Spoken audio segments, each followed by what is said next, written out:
নমস্কার বন্ধুরা, আজকে বানাবো পুঁই পাতার পকোড়া। তার জন্য আমি পুঁই পাতা নিয়েছি। এখন একটা বেটার বানিয়ে নিব। বেটারে বেসন দিয়ে দিলাম, চালের গুঁড়া দিয়ে দিলাম, লবণ দিয়ে দিলাম, হলুদ দিয়ে দিলাম, লঙ্কার গুঁড়া দিয়ে দিলাম, কালো জিরা দিয়ে দিলাম। এখন আমি জল দিয়ে দিব। জল দিয়ে ভালো করে ব্যাটারটা গুলিয়ে নিব। ব্যাটারটা গোলানো হয়ে গেছে। এখন আমি পুঁই পাতাটা ভাজ করে 3 কোনা করে ভাজ করব। ভাজ করে ব্যাটারে চুবিয়ে তেলে দিয়ে দিব। আরেকটা পুঁই পাতা চুবাবো 3 কোনা করে ব্যাটারের মধ্যে চুবিয়ে আমি আবার তেলে দিয়ে দিব। পরপর 3টা দিয়ে দিব। এপিট ওপিট করে ভাজবো। এটা ভাজা হয়ে গেছে। আর এখন আমি তুলে নিব। ভাজা হয়ে গেছে, এখন আমি তুলে নিচ্ছি থালের মধ্যে। আরেকটা গোটা পাতা আমি বেসনে চুবিয়ে তেলের মধ্যে দিয়ে দিব। গোটা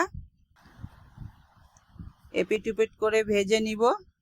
ভাজা হয়ে গেছে, এখন আমি এটা তুলে নিচ্ছি। সবগুলো পকোড়া আমার ভাজা হয়ে গেছে। ভিডিওটা যদি ভালো লাগে লাইক কমেন্ট ফলো করে দিও। পাশে থেকে বন্ধুরা, থ্যাংক ইউ।